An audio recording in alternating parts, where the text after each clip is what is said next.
Whether you're a Class 5 rafter or just looking for a couple of laughs, these two have you covered.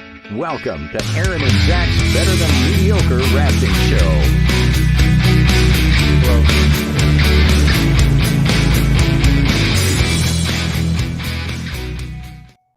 Well, happy Friday, and welcome to Aaron and Zach's Mediocre Rafting Show, formerly known as Naive and Untitled Rafting Show.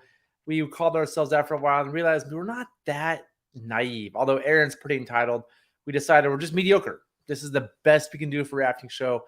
We enjoy doing it. Thanks for joining us. Aaron has some stuff going on. He's going to be here, I think, in a little bit. Maybe he'll be here a little bit late, but I'm going to start the show and go through a bunch of administrative things, some contests and things like that. And hopefully by the time I'm done, Aaron shows up. It's already, it's super awkward talking to a camera. I'm like looking at the camera right now by myself in a room, and I'm doing this to practice and get better. Oh, I see this is open. I'm doing this so that I can just develop this skill. This is a skill I want to develop. So thank you all who are along for the ride, helping me practice. If you leave comments and things for me to respond to, it's way more interesting to me than just talking to a camera. But I'm going to do my best to do both. So thank you so much. A couple quick things. Bruce and Nancy Aline, thanks for becoming members. We really appreciate it. I think that's they own Pro in on the Grand Canyon. They do painless private trips. I just did a Grand Canyon trip with Pro. We use Pro boats. They're awesome. Highly recommend them. So thanks for becoming members.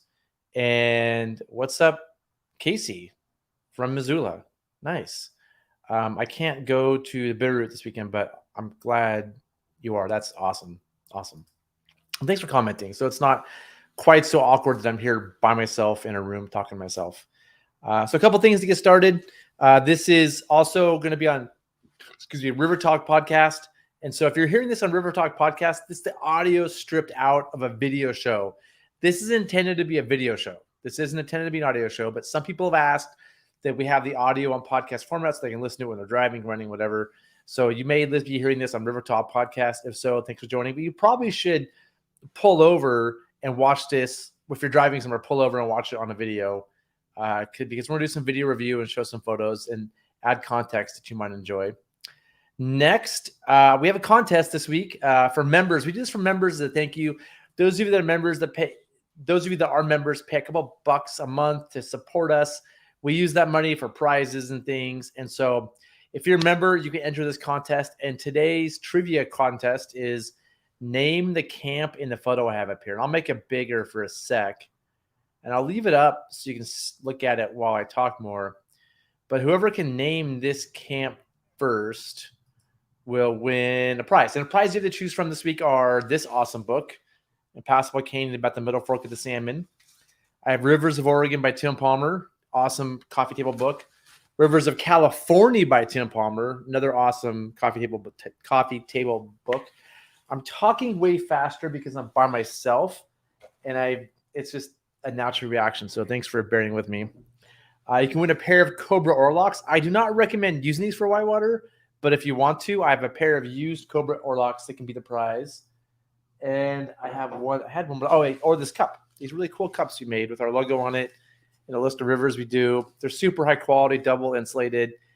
Whoever guesses this camp first can win a prize. I just need to know your address quickly because I'm leaving town here real quick. So I'll leave that up there while we do that. And next, I want to just remind everybody about our Ultimate River Runner contest. Heidi was the first person to win in the throwback competition. That's the first bracket. There's one more bracket where we're going to pick 3 winners, 1 grand winner, but we're going to put the 3 people from the first bracket who've already won the first bracket and the 3 people who do win the second bracket in a contest to win this $1,000 immersion research gift certificate. So this is the big prize, and the real goal here is so that everybody can just give you some sort of motivation to go out there and practice skills. And so the first one, like I said, was a throwback competition. This one is setting up a 3-to-1 system in under 5 minutes. And there's rules at whitewaterguidebook.com. Just go, you'll see like the River Runner contest page. Click it, read the rules, because we're going to score this based on like how you're dressed, the quality of your gear, the quality of the anchors, how the difficulty level. And so it's not just how fast you can do it. Our goal is to have you do it under 5 minutes. And below that, If you do it below that, cool. But what we really want to see is quality. And if you want to try to win, that's how you do it. The winner of that bracket, hopefully this isn't too confusing, gets this super awesome static line. This is a 200-meter Sterling static line. For those of you that are super rescue squirrels, you'll love this. This is great. This is the kind of thing you want for pulling a gearboat off of a wrap, for example. But if you want something lighter, Aaron gave me a hard time because that's a little overkill for most people. I have this stuff called Power Cord that's really expensive. You'll see it's super thin. You can win this, or you can win Sterling Ultraline, which I think for most people, most private boaters at least, and it's kind of messy right now, but it's I've never used it. I maybe taught a class with this rope once, but this is what most people would probably take. It's not that bulky. It's great rope. And so you can choose one of these if you win that bracket. So this has been really fun for us to have this contest going on. So thank you all for who participated. And the idea about doing a 3-to-1 is you don't have to go out. It's cold right now. People aren't boating. It's something you can do at home. Zach, awesome. It is Pine Flat on the Illinois River. You win. Now I got to make myself big, which is frustrating. It's super awkward that I'm on the whole screen. So nice job, Zach. Send me your email address to my email, zach@nwrafting.com. Not your email address. Send me your physical address. If you do it in the next hour, I'll get this. And tell me what prize you want. Tell me what prize you want and your address, and I'll get it mailed off before I leave for a month or so. So I think those are all the things I wanted to go over. I have some video to share with you, and we're going to hope Aaron shows up because part of the excitement was sharing this video with you all, having Aaron talk about it. But in lieu of Aaron being here, I'm just going to go ahead and get started. And again, this might be a terrible, but just me on the show.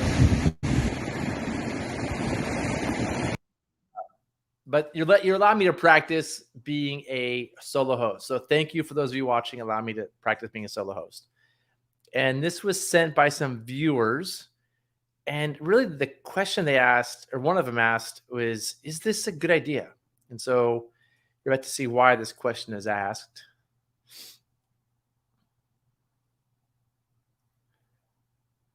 And I think this is on the Pitt River. Yeah, Big Bend. Thanks, JD Rogie. Big Bend Dam. I've never been here. This is on the Pitt River, right? In California. Seen somebody, I'm guessing this is to put in a little ducky. I mean, it looks rad. I mean, that ducky going over, and thank you. You guys sent me quite a bit of video. I couldn't get all the loads, so this is the video I'm able to share with everybody. Whoever has that photo at their house is super cool. Like when I show up at your house and that's framed on the wall, I'm like, wow, you are awesome. Oh, it's on the Feather River. That's right. Big Bend on the North Feather. Is this upstream or downstream of where they hold the festival? So I've never seen this before. I've never been to this area. I think the email that was sent was shenanigans on the Feather, so I should have known it was the Feather. That was the subject. Here's another view. What's that, 30 feet? I'm guessing. Downstream. Okay, cool. I didn't even know there was more whitewater downstream. Is there more whitewater than just this? Is this like the put-in and there's a bunch of other stuff? Sean saying downstream of Poe Powerhouse. Sweet. The Feather's amazing. And there was some video of that yellow boat that had people in it. But I think the question was, is this a good idea? And I think about this kind of stuff a lot. It depends on like your goals, I think, with boating. If you want to push the limits and like feel adrenaline and get cool photos, then yeah, this is it. But there is risk to this. This isn't, just the sheer height you have. There's just more energy. In an oar boat, my concern, and why I don't really try to run big drops in oar boats in particular, is because if you do get tossed around, those metal bars are pretty painful. They can you can hit your legs on them, you can hit your head on them, and the oars flapping around. If you make a mistake and get tossed, I think you're taking a risk. more so than like a ducky or in like a paddle boat, for example, where it's just like a paddle and some people maybe. I think that the nature of running big drops and oar frames, it's just potentially more dangerous. And I've seen people get hurt enough to where I try to avoid any drop definitely bigger than the length of the raft, but I would even say like 2/3 of a length of a raft. Once it gets bigger, I think there's just a certain amount of uncertainty that goes along with it. And I think I forget who this was, but they did let go of the oars. And so for me, if I was doing this, I'm guessing these are spinnies. I would want pins and clips personally. I know people are tired of hearing me say this all the time, but the pins and clips lock you in the boat, right? If you get tossed this way, the oar stays in place. You get tossed this way, the oar stays in place. If you get tossed back while shipping, it's holding you into the boat. And so I would want to hold on to the oars through this process, because an oar slipping and hitting me in the head is a concern. And there's just so much inability here. You can see, let's go to the oars there. I wouldn't want to let go of the oars in that sort of weird spot. I think if I was to do this, though, even though it seems gnarly, I'm really into the ducky run. I think you're going to get to here for sure. You're going to probably make it down and maybe swim at the bottom. He didn't swim, but he or she didn't swim, but I think there's not a lot that's going to hurt you. I don't think like an oar frame can. And then here's one more oar frame. I mean, if you had that photo right there, that's the photo you want on your wall, on your fridge. Like, look at me, I'm awesome. And there's a number of big drops I ran in the past, not rafting, but kayaking, so I could have that photo and put on my wall. And that's kind of an egotistical thing to do. But when I was learning to boat and I was like a young class 2 kayaker, I'd go to people's houses and see some like picture of them running a 20, 30 footer. And I'm like, that is awesome. I want to be that person. And that drove me to run some bigger rapids so I could have the photo and then, put on my wall and be like, hey, look at me. I'm a kayaker. I run big drops. And so and nowadays I think it's less about the photo at your house and more about like the YouTube video or the Instagram video. Like, look at me running a big drop. But the question I ask myself when I'm out in the real world boating is, am I doing this because it's something I want to do that challenges me? Or am I doing this for the media? And would I do this if there were no cameras around at all? And it's a hard question to ask yourself, because if I wouldn't do it without the cameras, maybe it's a risk I probably shouldn't be taking. That's just kind of what goes through my head. And that's me in my older age. I have plenty of photos of me on waterfalls. That my ego satiated in terms of that. And I don't really want to get hurt. I don't enjoy getting hurt. Ran this, but I hiked up and took video. Sweet. Man, that's awesome. I would probably, if I was there, I probably would not have walked. I would have been the one taking the video and the photos, not running at all. I get nervous about big stuff like this nowadays, just because I feel like, and I wasn't there, so I could be wrong. I feel like there's some uncertainty in here where you could get hurt. You're taking like a 1% chance of getting hurt, right? Right? Does that seem reasonable? Or maybe you're taking a 0.5% chance of getting hurt. There's some element of rolling the dice here where you're going to make it 99% of the time, and 99% of the people will make it, but 1%, there's going to be something that's unpleasant that comes out of it. So anyway, that's my thoughts about this. Pretty cool. Thanks for sharing the video. Tech makes difference in running stuff. Goes for spot trackers too. But I really do these days enjoy taking video of that stuff and then, talking about it afterwards. That's probably half the excitement. And like my personal pleasure comes from navigating a difficult rapid. So for me, getting a 16 in a place where the consequence of a mistake is getting hurt. So running a 16-foot gearboat down rock garden on the Tuolumne would be way more fun to me than this, because it's on the Tuolumne.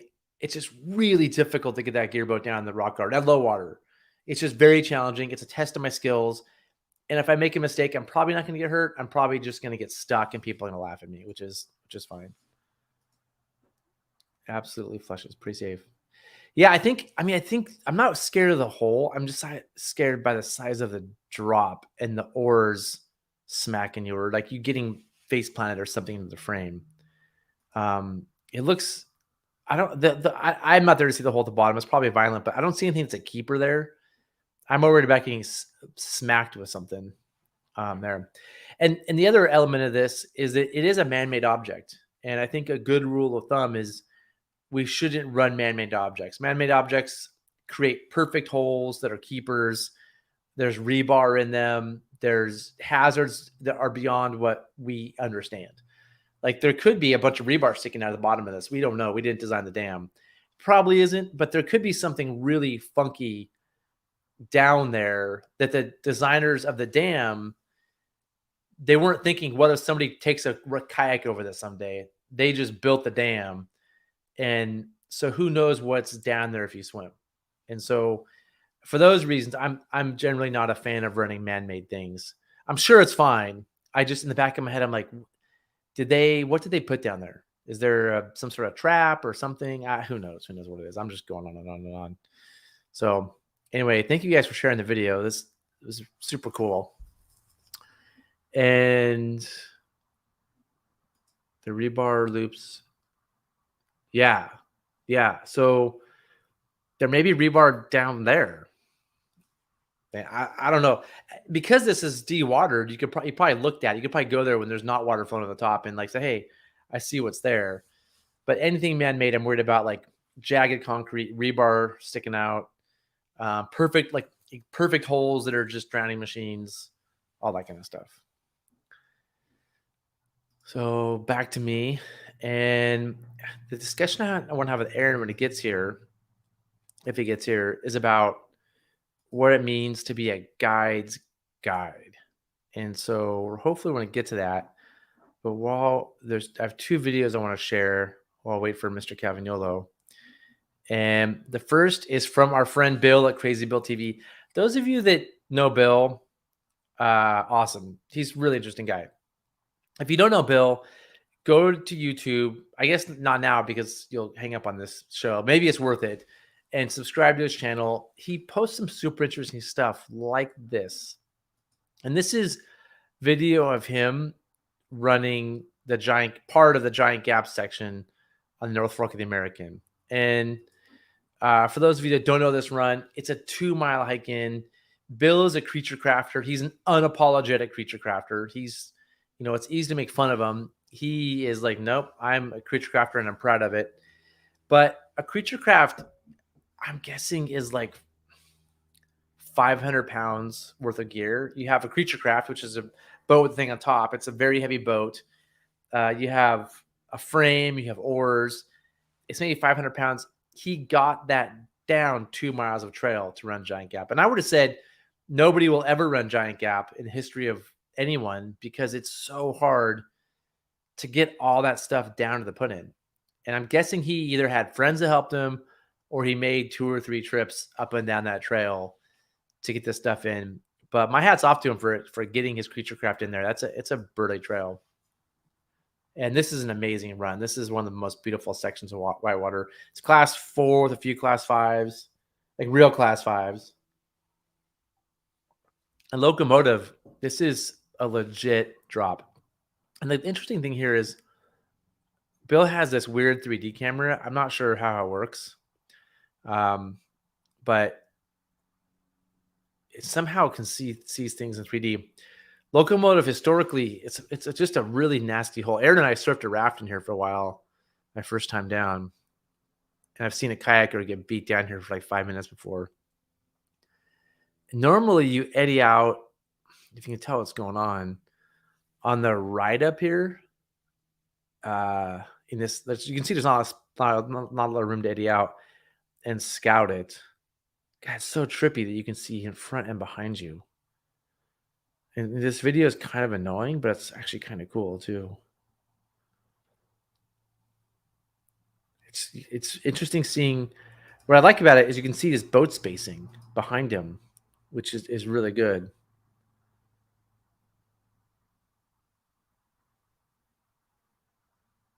Wow, those guys. Oh, that's awesome. Is he choosing his angle he's showing? That's trippy. It looks like this is the drop right here. It looks like locomotive got way easier. It used to be kind of a beat down hole. Yeah, it looks. Somebody said it got easier. That definitely looks way easier than it used to be. It used to be like a 6-foot drop into a nasty hole.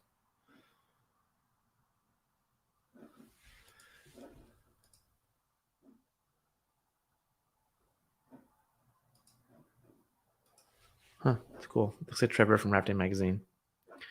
So that's one video I want to share. And let's see, let's go back. I already got that. And there's one more video I want to share. Calm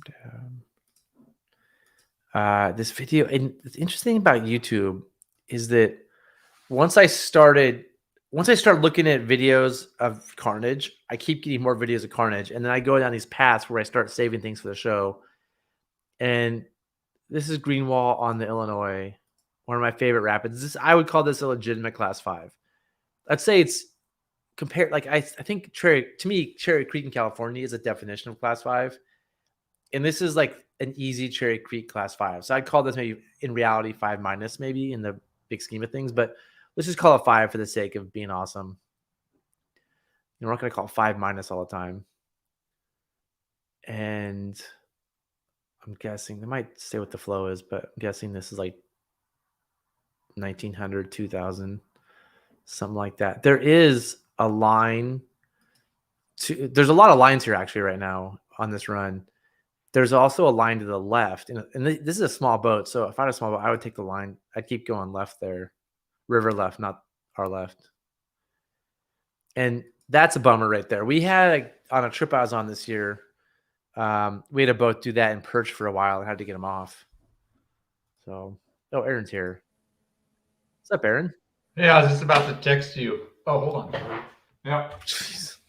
I just need my earbuds. Yeah, okay. Good. Here. How's it going?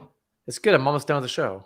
No, I'm just kidding. I have a few. I've done most of the video review by myself, which I think I've done a mediocre job.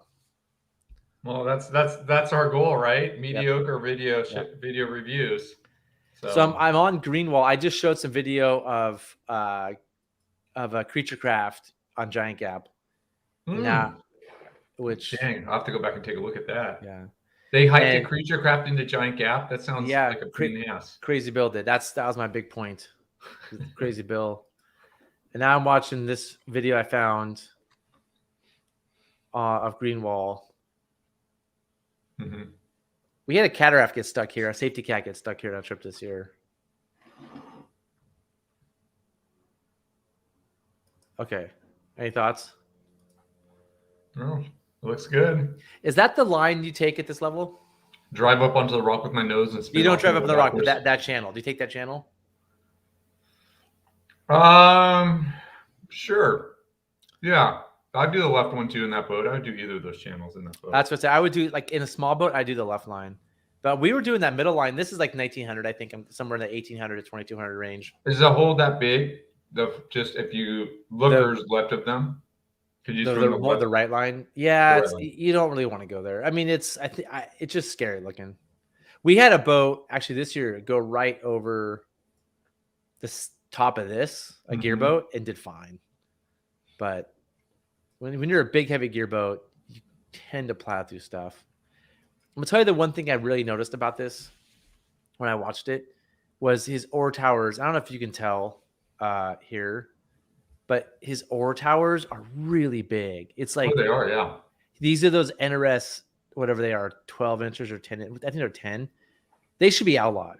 Like honestly, they should not be allowed to be sold. They basically, everybody who uses them, I feel like it messes them up. I'm going to blame this mistake on those oar towers. Why is that? I just don't think he had the power he needed or the ability to control his route. It's just watching him up here, where his oars are, they're so... Yeah, but he was go way back up above. I mean, yeah, but he's just rowing awkwardly. He doesn't know how much better he could be. And the reason he has these oar towers, the reason these oar towers exist is because his seat, whatever he's on, his seat is really high up. Is really high. So he's like, I have a high seat. I'm going to now get high oar towers. And then it just makes for a really awkward rowing position, and you can't get good The strokes. other thing, he looks like his arms are really wide. His hands are really His wide. oars are too short because of that. I mean, you know how over and over and over, I'm like, your oars are too short, right? Like, well, if you make your oar towers splay out farther, they're even shorter than they should be. So it's just, I think that I'm going to blame his mistake on those oar towers. And I mean, he didn't make much of an effort to avoid the rock, though, Zach. He was kind of going straight towards it. yeah, but he wasn't in much control either. But cool. Even if he did, anyway, even if he gets stuck on the rock. I will say he did try to point his nose on it, which was nice. Here, that oar's doing nothing. Oh, geez. Anyway. This becomes a legit ride. Dude in the front loses his paddle. See his paddle floating downstream, which could be kind of useful in here. The people on shore are watching. This is a tough float for that little boat. That's a lot of water in here. What was that? That's a lot of water for that little boat. Yeah, that's why I think the left line at this level was good. He does a good job of putting his oar back in. It looks like I think he has the cobras, which I'm not a fan of. He gets that's cool. He gets the paddle out of the back and says, "Hey," has it ready to go. "Hey, front dude, get moving. Let's see some paddling." That paddle did not look like it was rigged for a flip. Do you think it was? It wasn't, but it was rigged for this. I mean, that whatever that is in the back of the boat's not rigged for a flip either. Something's sticking up. There you go. You got it out. All right. He lost an oar, or maybe both oars. One oar's broke off. One oar's there. I don't think he has a spare. He does have a spare. And now he's just floating into. This is not a very pleasant place to float. I'm sure their time here was not pleasant either. Is that oar broken, the one that he has, or you just decide not to put it back on? I just don't. I know it looks like it's falling. Yeah, get your oar. At least have one oar. Then you can at least do something. Well, first stay in the boat. Take care of yourself. He's like, okay, I just focus. I think he's being smart. He's like, hey, just be ready to high side when I need to. I'm going to be hypercritical. Can I be hypercritical, Aaron? I got to be hypercritical about some gear stuff here. Should I not be? You like bike helmets? Is that what we're going to be hypercritical about, bike helmets on rafting trips? Go for it, Zach. I didn't notice that. He's got carabiners here and here. I'm just like, why isn't everybody doing that? Why? It just stop. Take the carabiners off your PFD. Why are we doing this? Yeah, well, here's a good. Yeah, big red flag. It looks like he's got a dry suit with a bike helmet, which is I've never really seen that combo. I have when I've forgotten my kayaking helmet. So maybe the dude forgot his helmet. Have you brought? Yeah, which is I'm okay with the bike helmet. It's better than no helmet, right? It's not made for whitewater. It's not gonna. They're not made for the type of impacts we have in whitewater, which is typically a paddle to the head or an oar to the head. But it's better than nothing. So I'm glad that he has the bike helmet on. But those are definitely Cobra or locks on big towers, and I just think it's just trouble. Like Cobra or locks on large towers, it's just bad news. What does the Cobra Orlock have to do with Zach? Just go through this again. It just allows the oar because I'm not going to get into it. I don't want to get into it right now. I'm just not a fan anymore. I don't want to get into it right now. So look, I'm right. People agree with me. That's 10-inch towers. They literally the 10-inch towers in general. You got to think about how you have the rest of your rig set. If you need 10-inch towers, maybe there's another adjustment you can make. The other adjustment he should make is lower, like don't make his seat lower. And I can't tell what's going on, but like what happens is people have a dry box and a seat mount and a seat. So if you said, we've been through this a bunch in the past. If you just does he have a seat mount on that? I can't tell. We could go back. You could go back like 5 seconds and we could see. They almost always do when they're sitting that high. I think, do you see a seat there? Oh, I don't see a seat. His dry box is just really tall. It's not that tall though. It's tall enough that he has 10-inch oar towers. And I want to make the point, if he had pins and clips, he'd probably still have his oars in his boat. That's definitely true.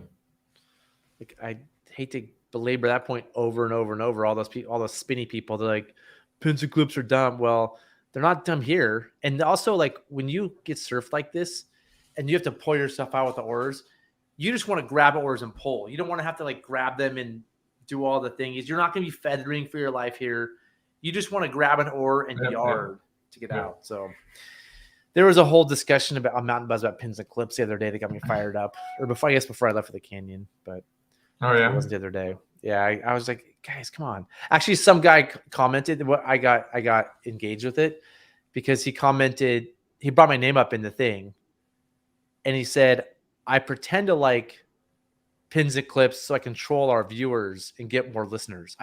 He said, I pretend to like pins and clips to be controversial on our show and get more listeners. That's interesting. So I had to be like, nope, by the way, I actually like pins and clips. And then people were attacking me for liking pins and clips. I couldn't win it. Anyway. I was just saying, it's funny. I was just talking to Marty McDonnell about doing the show, whatever, December 9th. Mm-hmm. He somehow pins and clips came up. So I was asking, like, talking about gear you guys came up with in the 60s. He's like, well, Bryce came up with the pins and clips, which is a huge improvement over open locks. And he started going, it was kind of funny. He just started going off on it. And I was like, oh, God, we got to save that for the show. We got to talk about that. It depends. We've been this before. It depends what you're doing. On the Grand Canyon, I was super happy with spinnies and Izzy Audis. But if I was doing the Illinois, I'd rather. If you're doing serious whitewater? If I'm on the Illinois or the Tuolumne or the Wind, I prefer pins and clips. I'll run spinnies. It's fine. I just like if I end up in this hole with spinnies, I'm going to be annoyed. I'm like, I should have brought the pins and clips. I'm going to say on serious whitewater, I'd rather have pins and clips. The exposed carabiner look. Yeah, it's weird. All right. Let's see what happens afterwards. Is there more to this? No, there's no. But so this guy's okay. Blue Puma. Yeah, cool. Maybe people shouldn't row Pumas. And if they do, stick it to the South Fork. I know it's Blue Puma, and I know Blue Puma, you're going to tear me a new one for this. But like, if you're gonna have Puma defending the Puma, if you're gonna have weird oar geometry, don't row that boat. Like, get a boat that doesn't have weird oar geometry. No, I think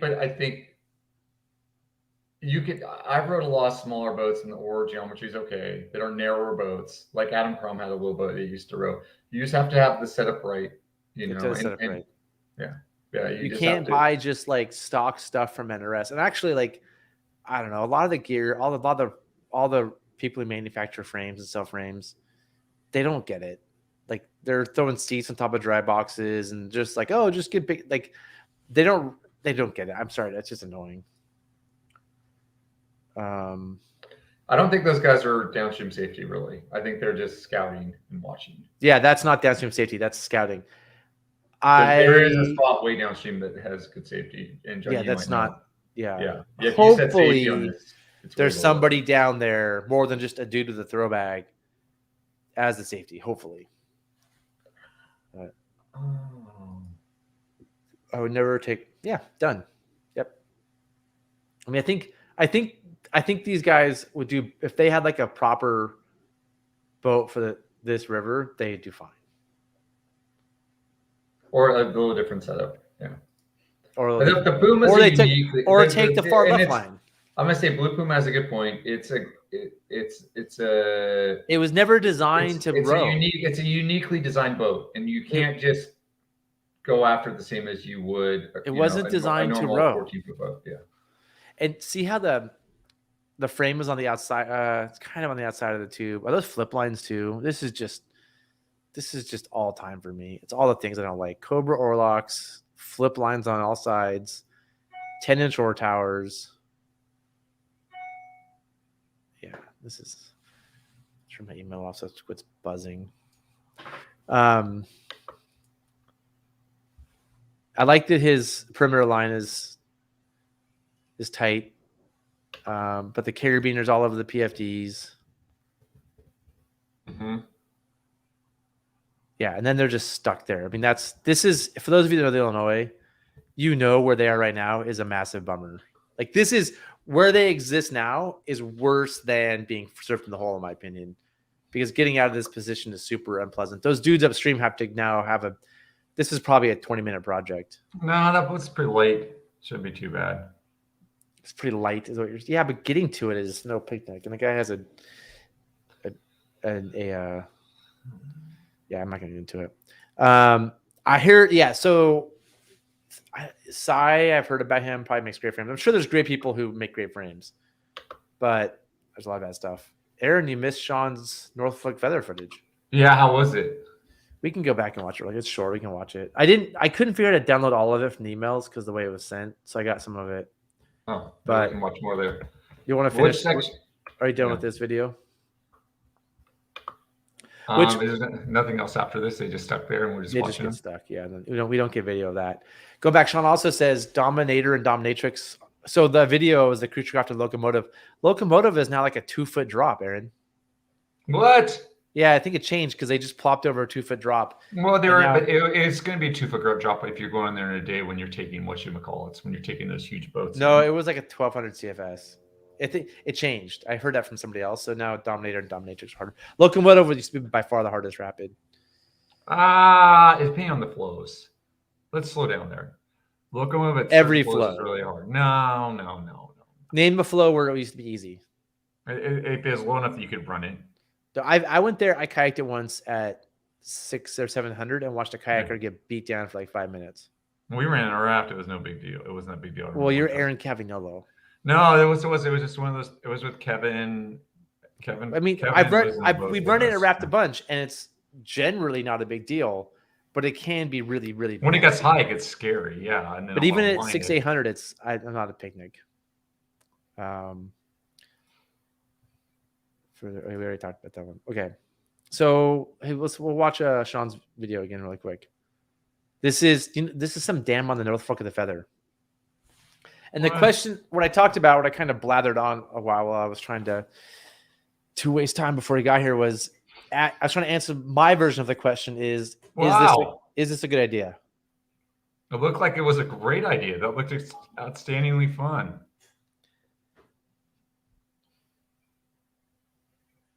So, I mean, what's wrong with that idea?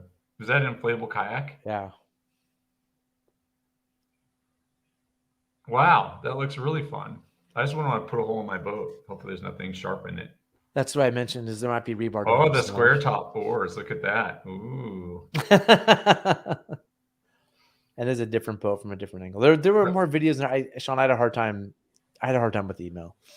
The paddle, is that paddle boat? I think it's the oar paddle combo. It looks really fun, huh? Yeah, I had a different take. It doesn't look fun to me. I mean, when I was 20, maybe it was fun. There's no. I don't think Sean's 20. I know, but Sean's probably ballsier than I am. I enjoy the difficulty of a rapid more than I enjoy the thrill of a rapid. Well, I think that's a difficult entrance, and then you get the thrill after. No, there's not. You just go down the middle. There's a tongue. You got to find the entrance. Come on. It's a little stressful. You got to be right on that line. To go between those two little holes, it's not that hard. Come on. And there's a risk of getting hurt here. Like there's an oar frame and oars. Like there's a risk of getting hurt carrying your boat to the water, Zach. Aaron, but you understand what I'm saying. There's a lot of put-ins and takeouts are more dangerous than that. Fine. And driving is probably more dangerous too. But like getting slammed into the frame. That's a huge drop. That's a huge drop. That's what I'm saying. It scares me a little. I'll say it scares me a little bit. It looks actually pretty doable. I would not be. They did it. Did you get launched out of a seat a little there? I think. Wow.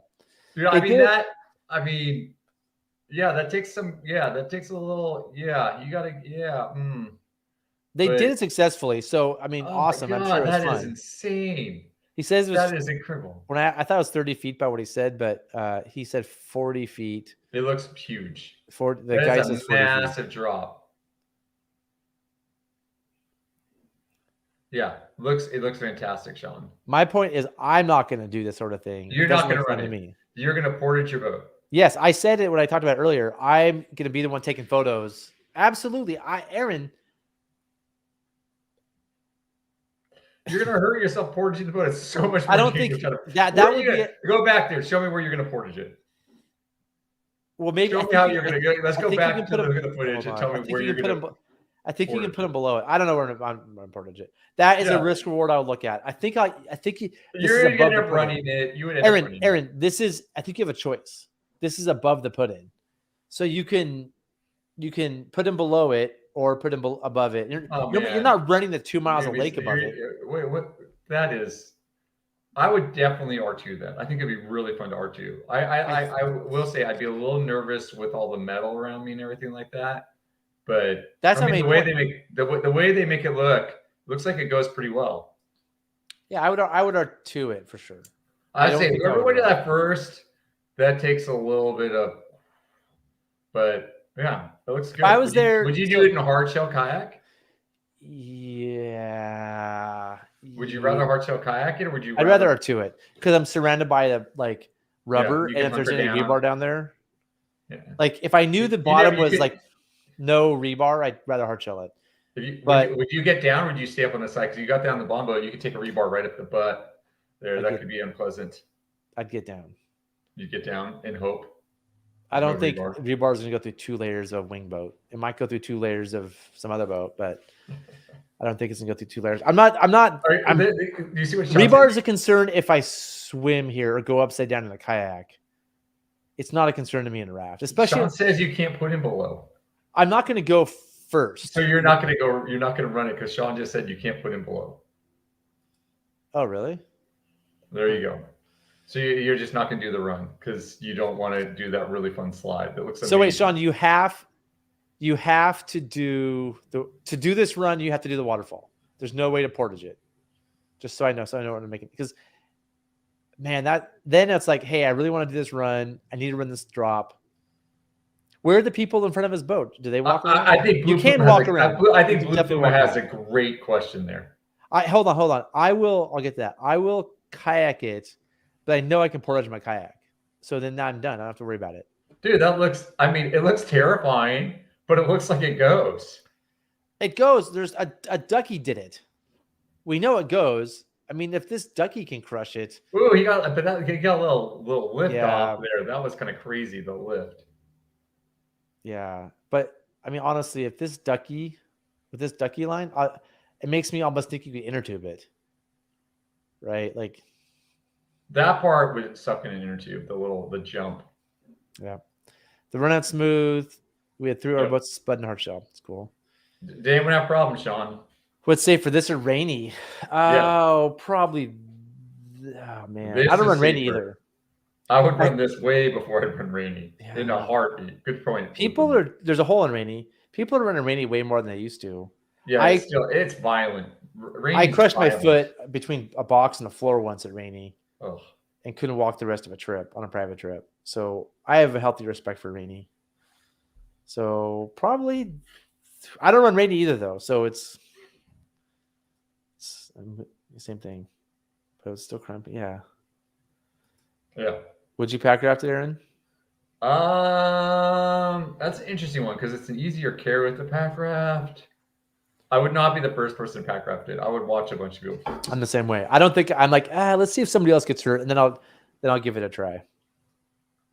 Smack the shins, exactly. Smack the shins on this frame. I don't want to smack my shins. No problem. Then the next comment, Sean says, no problems at all. Except smacking the shins on the frame. Besides bruised shins, no problems at all. Zach, was that me, Zach, or is it different Zach? So anyway, that's his footage. That's all the footage we got off of it. Yeah, he sent us more. I just couldn't figure. I struggled with getting through email and downloading it. The technology stuff, I know, Zach, is hard on you. I don't know. Sometimes I struggle with it. I have to say though, it is a lot of work putting this stuff together. So as I give you a hard time about your problems with technology, I do appreciate the time and energy you put into organizing. Thanks. It is. I mean, it takes a good part of my day. So sometimes I don't give it 110%. I give it like 90% because we're mediocre. This isn't the Aaron and Zach really good show. This is a mediocre. And so I can sometimes if I'm really busy on a Tuesday, I'm going to focus on my job and not this. Zach, I'm going to say B plus A minus work. That's what I've always been. Good enough. Good enough. It's good enough is C minus. C minus, but B plus A minus. That's where I shoot for. Like when you start trying to do more than that, then you're just one of those brown nosers that's working too hard. That's me. You just explained me really well. Hey, so Aaron, yes. A couple of things at the beginning. We had a trivia question, and somebody got it. Do you want to see if you get it too? Sure. What camp is this?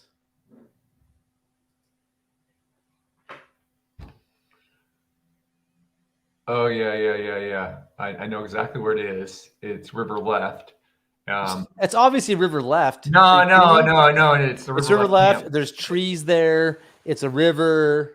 It's on the Illinois. It's the big flat area at the beginning, across from the old Dunbar homestead. But I can't. Pine Flat. Pine Flat. Yep. Pine So Flat left. Pine Flat left. Yep. So there's that, and then the last thing we have to talk about is, well, the main topic of the show. What I want to talk to you about, what I've been brought up a couple weeks ago, is I want to talk about what it means to be a guide's guide.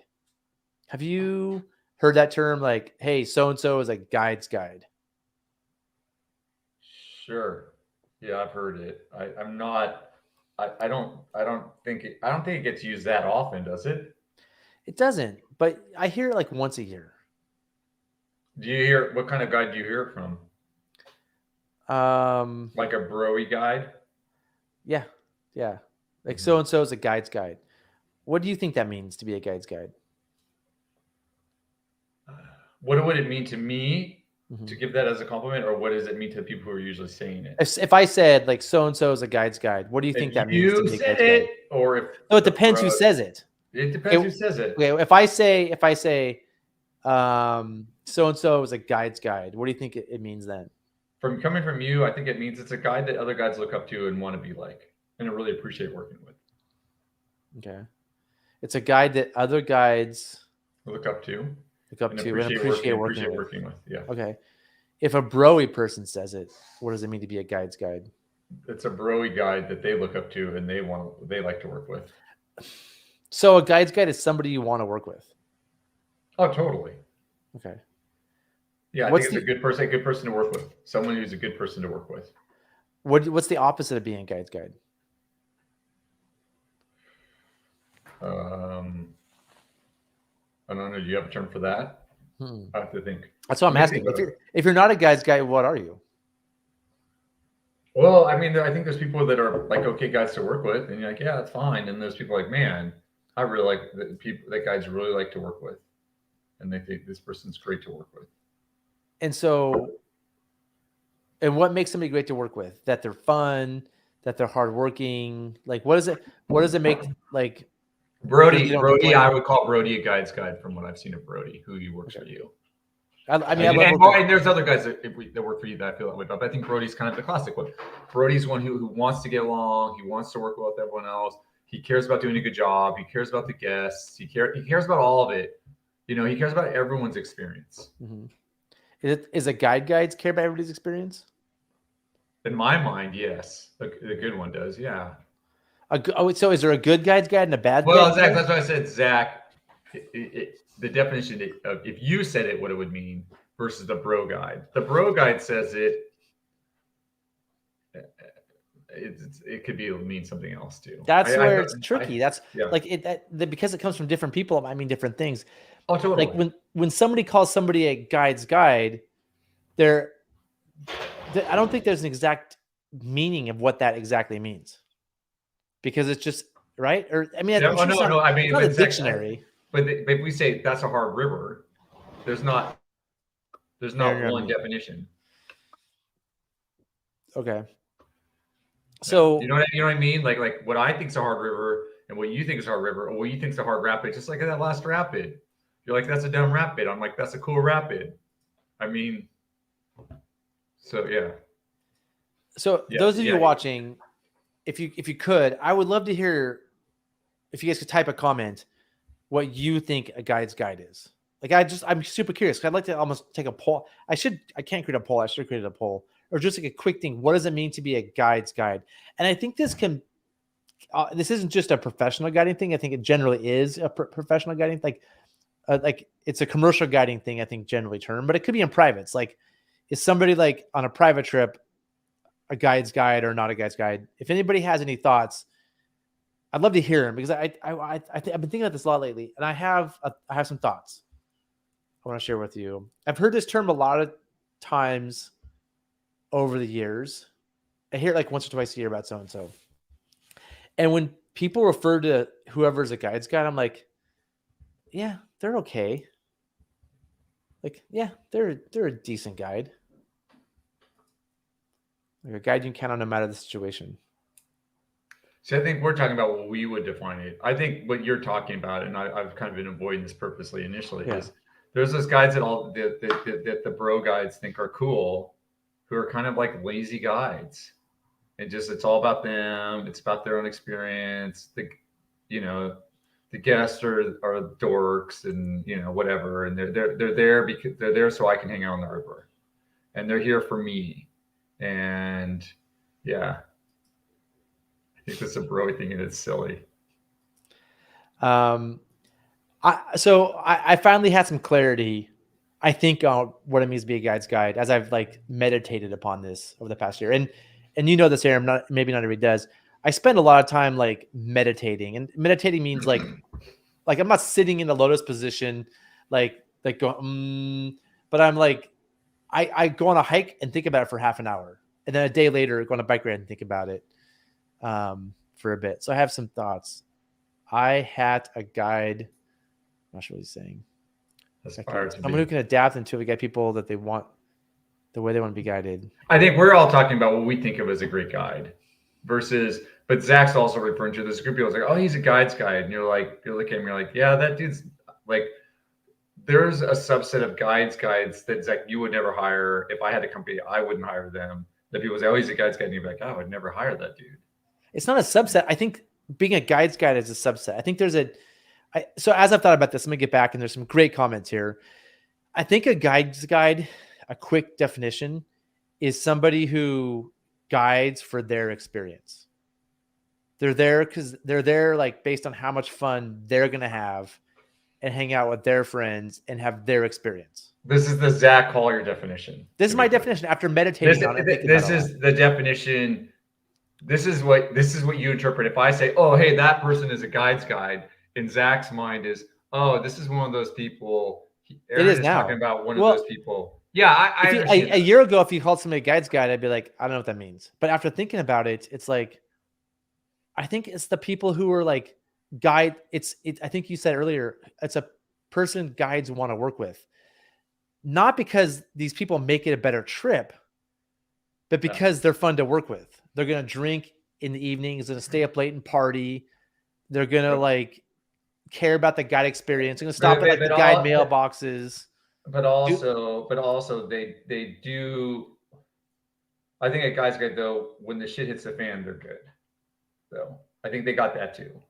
Like they like, not that they're good with the guest experience all the time, but if it's like something comes up, they're there. They're on. Yeah, they're really experienced, and so you're like, oh, thank God they're there because they can step in and like. Oh, we got to hold a boat. Yeah, that makes sense. No problem. I got it. I'll fix that. They've been around for a long time. Give me a beer, and I'll go patch that boat. They've been around for a long time. They've seen a lot of stuff, but they're there for their experience on the river, and they make it fun for the other guides to work on the trip. It's like, hey, it's a guide's guide. It's somebody who I want to be with on a crew because they make a trip fun. Fun for me as a guide. This is an interesting comment, Blue Puma. It's a guide that looks out for the guides in a way management ownership doesn't. That's an interesting perspective. I haven't thought about that. Man's man. Is being a man's man derogatory? I don't even know what it means anymore. So let's move on from that comment. A leader among guides. Bill McGinnis. I mean, he wrote the book, The Guide's Guide. That's a good point. That's really funny. So, I mean, that's a really good point. If that wasn't meant to be a joke, it's really funny. That's really funny. It's true and funny. Yeah, the Guide's Guide. Yeah. But I have to say, as I think about this, when somebody says so-and-so is a guide's guide, that's usually somebody who I don't enjoy working with. And so my thinking on this is like, I think there's kind of two schools of thought. There's guides who are there for their experience. Like, oh, cool, I get to work with so-and-so, and I'm going to do this and this and this on my trip. It's my trip. And then I think there's a different guide. I'm going to call it a professional guide who's there to be at work and is there for the guest experience. Do those Venn diagrams do overlap though? They do overlap. Yeah. But there's no name for that person other than maybe like dork. And I know where the overlap is. The guide's guide overlaps with the dork guide. I think there is that overlap, and I'd say like Ben Yeah, you could Warburg is cook like, and oh, row a boat. That's where they no, overlap.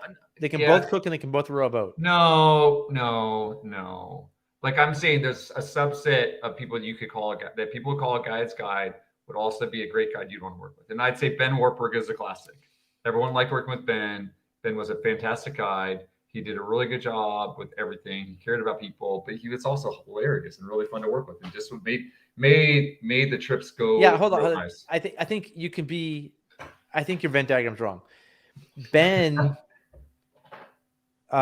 is Ben there for himself, for his personal enjoyment, or is he there to Well, like Zach, we provide a great all trip? are for our personal enjoyment, but just do we get personal enjoyment about sharing the Here- place with others, or is our personal enjoyment about me going and doing cool stuff while I'm out Yeah, there? and I think that's the defining thing. Like I have to say, when I go guide a trip, like I get a personal enjoyment and satisfaction from like overcoming challenges. I don't like me just hanging out in the kitchen talking smack, drinking, isn't like my life goal. It's not that it's not that Really? fulfilling. It's fun. Don't get me wrong. I have fun with it, but like it, I do it. So don't get me wrong, but like I'm not going on a river trip to do that and to like hang out with my friends. I'm going on a river trip to run a great trip and to like show people a great time, Yeah. and I get personal satisfaction from that part. And so I think there's like and sometimes people who are these guides annoy me because I'm like, you're not focused on running a great trip, and I get annoyed with them easily. So here's a question. Yeah. If I were making pancake batter and making pancakes, and I cut off a little chunk of like monkey dick sausage, you know those little sausages, those little finger sausages, I cut off a little chunk and threw it in the pancake mix and looked at you and said, vegetarian roulette, and just kept making pancakes, would you think I'd that's be funny? very annoyed. I wouldn't think it's funny. I think that's kind of a classic guide's guide move there. Yeah, I'd be annoyed. I've done things. You've done the equivalents, but I've done things like this before, though, so I'm not perfect here. But if somebody did that, I'd be like, no, come on, seriously, why? And it would put me in a bad mood. And I bring this up for a number of reasons. One, like somebody made a comment to me this summer about working. What? Oh, I'm just still laughing about that. Okay. Vegetarian roulette. Whatever. It's funny. Go ahead. So there's these two rafting companies, right? That on a certain river. I'm gonna try not to name them or name the river. I get in trouble though, but that's in my head. And I have a friend who worked for one of them this summer, and he's like, "Yeah, they ran a great professional trip. It was a great trip. But if I went and worked that river again, I'd rather work for the other company. It would be more fun because they don't run as great of a trip." Oh, he said, well, I know what you're talking about. And I don't think that actually like this company has less rules I think and cares about the guests less. And so I would rather work there because it's my experience is better. And in my mind, I'm like, no, I want to run the pro trip. Like I want to be on the company running I want to be around high quality people, running a high quality trip around people. That's where I get my sense of enjoyment. And when he said that, I was like, that didn't make sense to me. I had to process it for a while. I'm like, wow, that is probably what a guide's guide would do, is like, I want to go be on this trip that my experience is better, and I'm getting to hang out with another group of guides who I want to just bro down with. Yeah, I think there's that aspect of it, but I think there's another aspect of it too in that comparison, and I know what we're comparing here. I'd say one is a something stuffed up your butt trip, and the other one, it's more relaxed, and it's like going to like a really fancy restaurant type of thing. Not that it's that fancy of a trip, but it's just more like, it's not as authentic. I'd say it's not as authentic. Which one's more authentic, the professional one? I think you have to be careful. Well, you do a nice job, I'd say, of balancing that, of being professional, but being authentic and being like inviting, like more of like, hey, it's more like you're having friends over to your house for dinner versus let me serve you and you are the client and we're separate and we are separate people and you guys do your thing and we serve you. And I think that's you got it. There's actually a cool Venn diagram that we can have that I think about. In the center, it's like everybody can row and cook. And in one corner, it's like, because rowing and cooking is the basic, like you got to do, right? One side is like the professional, like super, super over the top, like fancy.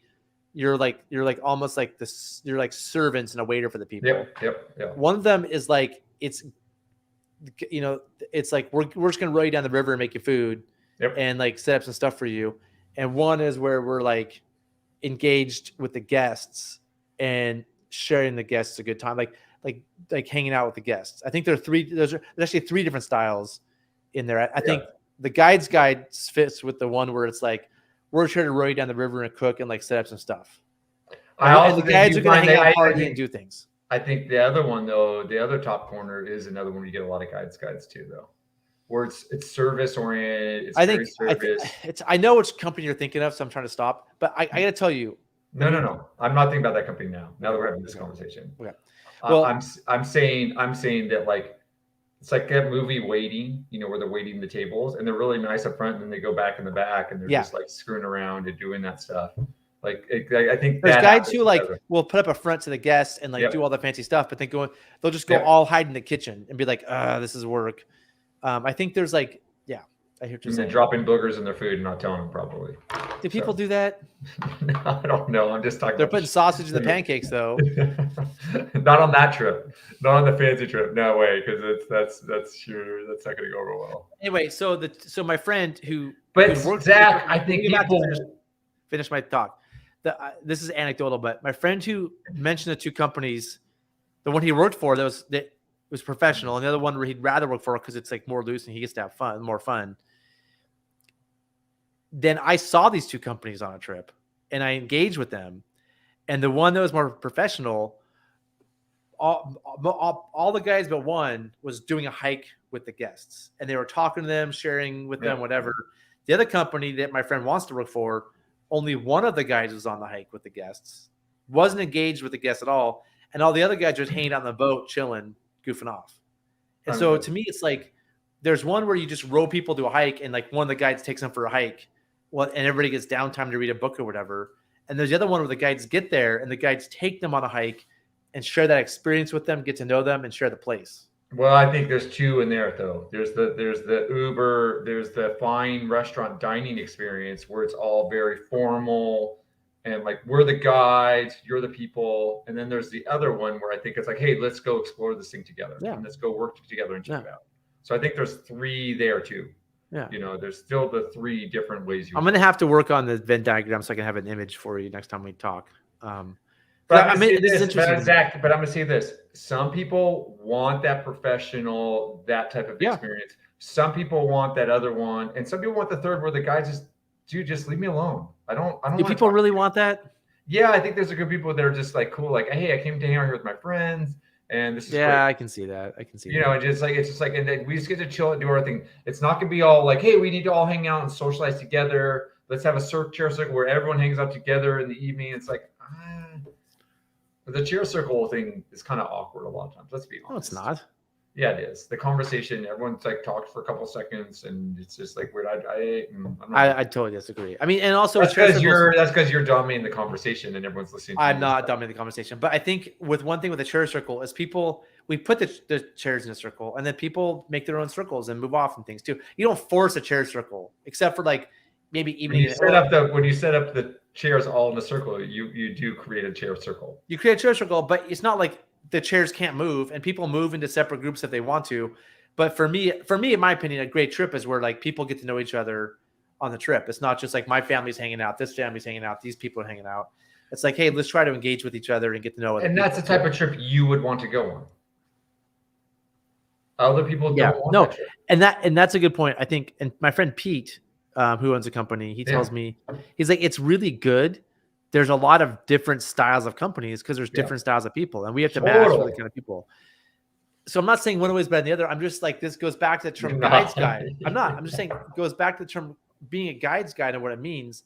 And I think, and going back, I think a guides guide is somebody who guides look up to, they want to be like, but also they're there for their own personal. Are you looking at the comments? You got to stop looking at the comments, dude. You're a guide's guide.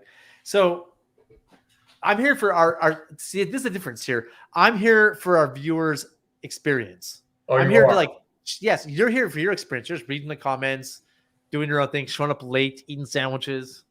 I was just eating some chicken, actually. I didn't eat chicken. I had some lunch. I haven't had any food all day, so it's been a busy morning.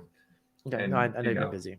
So anyway, getting back to it, like that's my take right now is like a guide's guide is somebody who people respect and like, but because they're rad and because they've been around for a long time, but they're there for their own experience. I think there's a different guide who's there to like be a really good guide and like make a great trip and share a place they love with others. I think yeah, and I'd say I differentiated is I think there's, and I think you said this, but I think it's good to reiterate.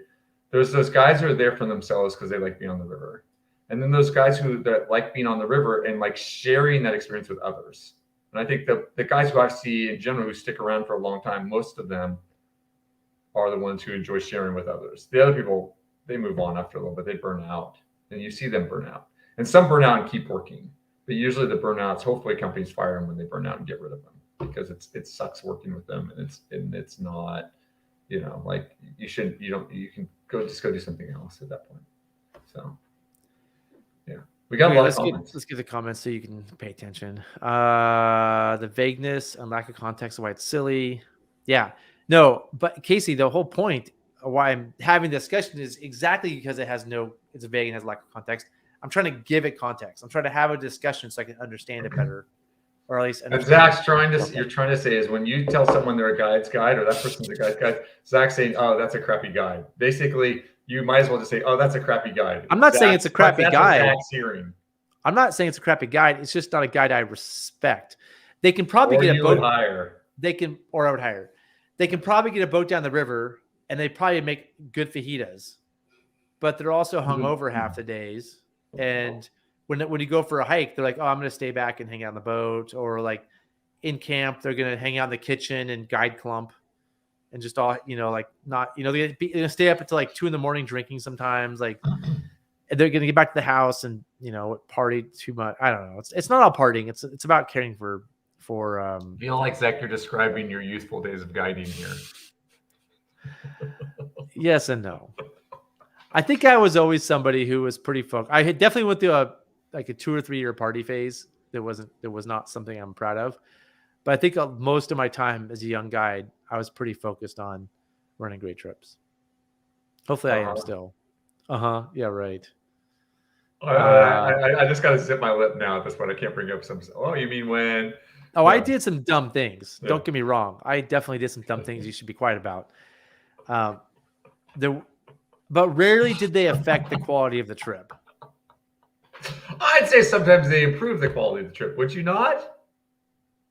Yeah, I mean, I don't know which things you're thinking of, but I'm thinking. Well, for example, I'll say the one where we built the beer bong. Okay.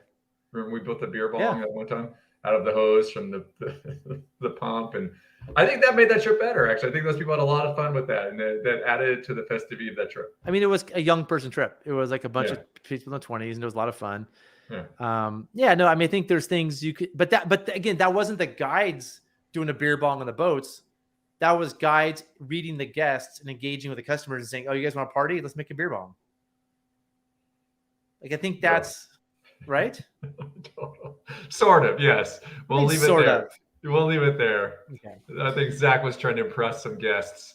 Maybe. Oh, hey. Whoa. Hold on, Aaron. Hold on. Be careful. I'm not the only one guilty here. Hey, Charles, you're a guide's guide. Come on. Thanks, Charles. I appreciate it. I appreciate that. Fun, please confirmed. Yeah, I am I am fun, please for the guides. Honestly, like I am that way sometimes. I'm like, hey, here's the thing about guides having fun, and this is guides have used this term in the past. If the guides are having fun, the guests are having fun, and there's certainly truth to that. Like, if the guides are happy with each other, engage with each other, the guests want to see guides who get along and enjoy each other's company and have fun. There's truth to that. But if you live and die by if guides are having fun, guests are having fun, that's not. Sometimes the guides are having fun, and the guests are like, what is going on? That is ridiculous. Like, No, yeah, that I also heard the term "happy guides, happy trip." And yeah, I think, for sure. and I definitely think it's true. If the guys aren't happy, the trip's going to suck. Yeah. So you got to factor that in, and you do have to think about that, particularly on those longer trips where they're going time and time again. It's like, if you're a trip leader, don't set up your guides for a brutal day. You know, like plan it ahead and make it a reasonable day so they have the energy to go through that day and to do it well if you can.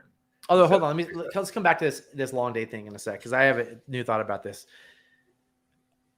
I just think that like guides having fun makes for a good trip, but there's guides having too much fun, and that can detract from the trip. Yeah, well, I think when it's a myopic focus of just on the guides having fun, yes, and it's not, the guides having fun is part of this bigger experience and yeah. making sure it's working for everyone. And guides have fun when they're in a supportive environment with people they like.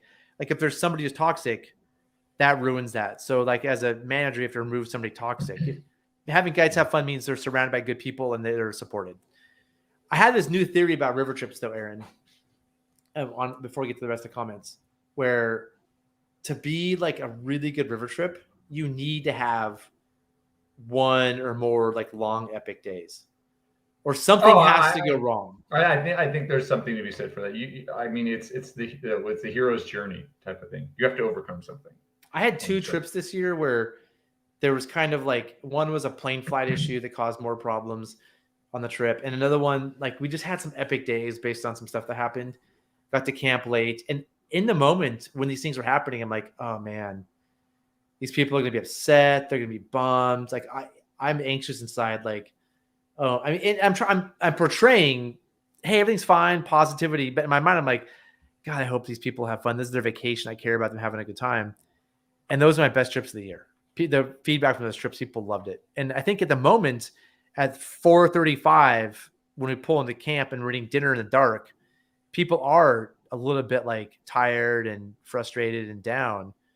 But I think that experience, like makes the next day feel even more special and it brings the whole trip together. You need like a low to compare the highs to. And I think I learned that this summer. It's something I thought about a lot. But I don't think you have to have a low. You don't have to even call it a low though. Like I've particularly Grand Canyon trips. It's not like I've taken some people on some hikes that just destroyed them. Yeah. But it was never a low, but they were just beat it and then staggering into camp, exhausted, eating dinner, like, all right, I'm going to bed. And then at the end of the trip, they're like, dude, that hike was like my favorite part of the trip, you know? And so I totally agree with you. I think that's a fun part of trips sometimes. I think there's when it happens, how much it happens, how far out of the comfort zone, where's everyone's energy level before it starts, helping people recover afterwards. I think there's a lot of variables going to it. I think for your guides, I don't know if every trip having that all summer, man, I don't know how that would go. It depends on what extreme, if that makes sense. You know what I mean? Like you're going to wear them out. So I think that would be my concern, stuff like that. It's like there's a balance there. Huh. Yeah. I'm with you. Okay. What do you think about this? I think that's who is it? What's Courtney's husband's name? Thomas. I remember when I was doing the trip with Thomas, you guys and Thomas talked about, he's like, one of the things I appreciate about Zach is he just wants us to be authentic. And that's the first time I'd heard that. And I've incorporated that into my vocabulary since then. And I think that's being authentic. I want Thomas to be authentic. It doesn't mean I want everybody authentic. Some people's authentic selves are not good. So that's where you got to be careful. Like, you can't just, like, there's some people who their authentic selves shouldn't be guiding. I'm not saying their authentic selves are bad, but their authentic selves as a guide is not good. Like, that's where if you're a guide's guide, sometimes and your authentic self is just doing beer bogs in the kitchen with the guides. That's not that. No, I mean, being your authentic self means being friendly. I think it's how you communicate. Not everybody's friendly. Not everybody's authentic. Not everybody's authentic self is friendly. People, it's good to have the quiet people on the trip too. It's good to have those quiet guides. Yeah. So that's my thing is, like, if you're an introvert, be an introvert. Yeah. You don't have to be rah. If you're a loud person, be loud. If you're a quiet person, be quiet. Be yourself. But I've hired people whose authentic selves I like. But there are other people I've worked with who their authentic self, I'm like, we got to hide this. Like, give me an example of something. I'm not going What to do give you you an mean? example. I'm not going to give you an example. We'll talk But later. that's not their, because they're drinking in the kitchen. Drinking in the kitchen isn't their authentic Or self. just like their authentic self is That's a behavior. That's not like personality. I think it's just authentic being self their authentic self is like being dangerous, like run in the hole in the river, running the biggest holes they can, or like walking barefoot everywhere. I don't know. The authentic self is like not being there for the right reasons. Hmm. But being, let me rephrase this. You want ever to be authentic. But the people that are, if somebody's authentic and their authentic self is not good guiding, you just don't want them on the crew at all. Well, I think I can see that. I can see maybe the question is like, maybe this isn't the right thing for you if those are decisions Yeah. you're making. Yeah, your authentic self doesn't match up with the kind of guiding we expect. Yeah, Casey, totally. I He's would totally biased. Yeah, completely. Casey, I would make the claim, and I could be wrong. It's hard to judge yourself. I've always been this way, and that's why I own a company. Like I didn't I don't own a company because I have a bunch of money and I just bought a company. Like I worked my way up in the guiding world and eventually had an opportunity to run a company, which led me to buying a company. So I would claim that like I own a company because of my thoughts about guiding and how I run trips. No, that's not what he's saying. It didn't change when I became an owner. Yes, it did. It did not. It changed when you became management. It totally did. It did not. I've been management since my second year. No, but different. No, when you became Aaron, I was a manager on the team my second year. No. An area manager is totally different than the office. That's true. The area manager is not. I mean, hold on, Aaron. Management. I would say like the last 2 years of me guiding before I worked in the office were my 2 bad years where I was not being a good guide. Because I was burnt out. I was over it. And I didn't respect some of the people I worked with. And I was like, I'm just going to be an idiot. For sure. But before those 2 years, like my years on the Tuolumne, I think I was like this. Anyway. Yeah. He has another part. When you look at your final verdict on the definition of what a guide's, but just understand that when you look at your final verdict on the definition of what a guide's guide is. I don't understand this. Just fair. Huh. I kind of get this, Casey. It kind of makes sense. I don't think my point. I don't think anybody has a definition of what being a guide's guide is. I'm attempting to put a definition on it. No, I think what Casey's saying is like look at your bias. Just you got to consider your bias of where you're coming from with it, and like understand that like the guides who are working those trips, they have a different perspective. They got to grind it out, and it's a long summer. And having those people around, the guides, makes the summer go by a lot better. Having those fun people make you laugh, who are screwing around a little bit, who aren't always doing what they're supposed to. You can have fun and care about the guests first. Oh, you totally can. But having that person around, I think there's something to be said for it. I'm not saying that I would definitely hire that person, but I think there's an argument for it. And I think it goes back to happy guides, happy trip. And I think having one of those people around on your trip. You can have happy guides and you can have fun without the person who just wants to party in the kitchen. You can have fun without that. Mm-hmm. You can. And let me tell you one thing. This is going to sound super. I'm going to get lots of hate messages. This is going to be outfittery right here. It's going to sound super cocky. Yeah. It's going to sound like I'm totally out of touch with who I am. You're gonna hate it. I'm gonna get hate comments. I get it. I'm gonna say it anyway. I don't think we have any guides on our crew. The way I've defined guides, I don't think we have any on our crew. No, I don't think you do. And I think we have very happy guides. I think you have happy guides. Oh, but not very happy guides. No, I think they're happy, but I mean, they're not very happy. They're not having as much fun as they could be having. Oh, they could have more fun. Oh, totally. Oh, totally. But I guess my point is, when I think about this guides things, like it depends on your motivations and what makes you feel good inside as a person. Does it feel in good inside as a person to like just goof off, have fun, be with the bros all summer, or is there some self-efficacy thing where like by running great trips, you're fulfilling some need to do something of quality and meaning this meaningful. Yeah, I mean that's true. But then Zach, It's not just drinking and there's telling like jokes in the there's like kitchen those is not the there's key like to having fun and yeah, being but fulfilled. you have those people on those trips, and we've all worked with them who are like rude to the guests the whole time, and the guests love it, and they're just obnoxious to the guests, and they just tell them off. I've also so there's the people who this is the thing. There's a handful of these people in the world. I'd say and they can pull it off. They're amazing. 1% of guides are these people. You know what I'm talking about. No, like, this I don't know. I'm not going to know your name. I don't want to know your name. I'm just going to call you this. And then you're like, oh my God, I love that person. You're like, and they're the people that can they can bring a trip to its knees and just make everybody pissed, but then bring them back. Oh yeah. And, totally. and like they have the ability to control the vibe of the trip. And they like lowering and raising it. They want to bring you down to bring you back up. And they have the charisma to do it. There's a lot of charisma involved. I've fired a handful of these people. Oh, I'm sure. And it's not because of that. It's because these same people also won't follow basic safety rules almost every time. Almost every time, the same people who do this are like, I'm not gonna wear shoes in camp. I'm not gonna wear shoes in the river. I'm going to do some dangerous stunt. I'm going to do some dangerous stunt. I had a guy on a trip who's when you like jump off mountains and like wing sail down. Yeah. One morning he like walked up a mountain and wing sailed down to camp in the wilderness where it's illegal to do.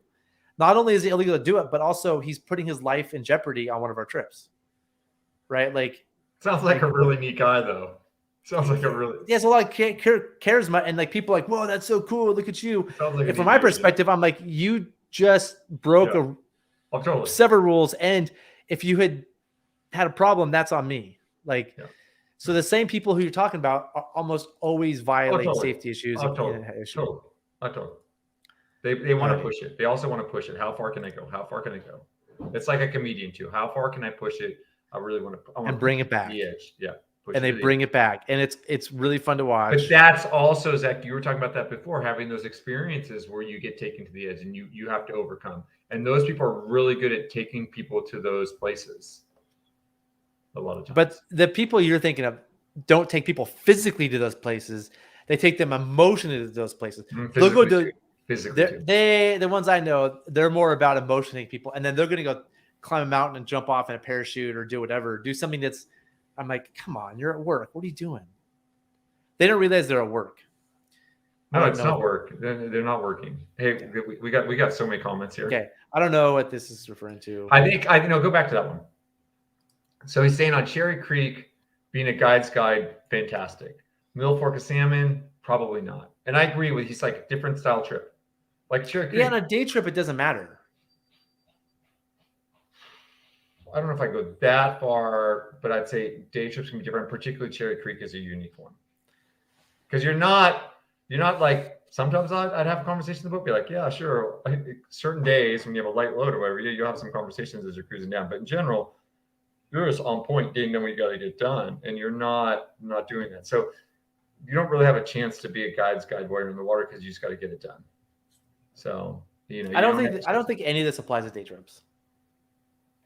I think this is all multi-day stuff. I think day trips, you're just getting people down the river. No, but I think the guide's guide is even more important on the day trips because that's how you survive the season is with those people that are just like, they're just keeping it interesting. They just walked up that hill. Dude, did you just see yesterday? Zach walked up the hill and flew off of it before the trip started and then just got into his raft and guided downstream. Yeah. That was incredible. In the middle of August, oh my God, something to talk about. Yeah.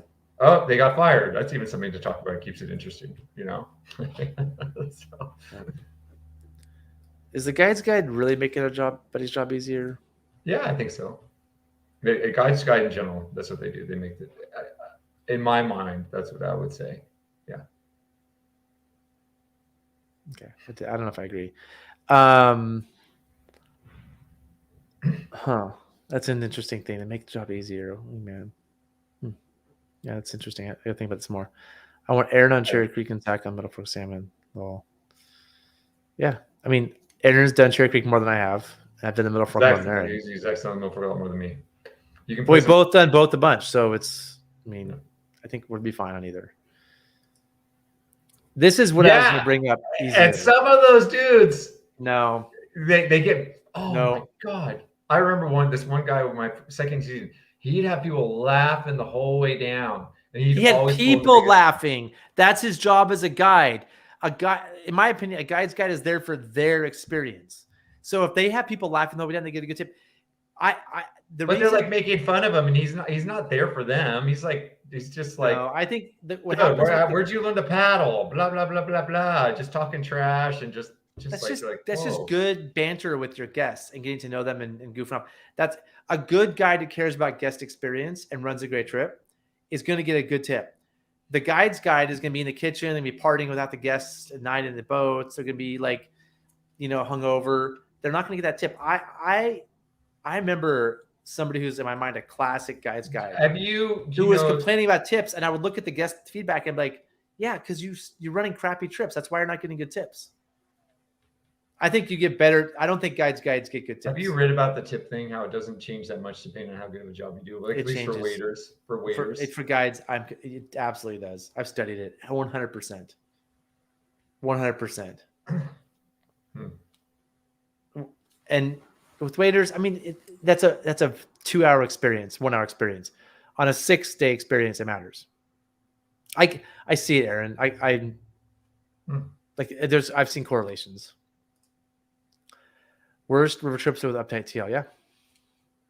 I think, and speaking of tips, the single biggest factor, I think, of getting a good tip is a good trip leader. I'll agree with that. Because the trip leader, it's not because of what you would think. It's because it's your first impression, last impression, and it's the trip leader is the one given the tip.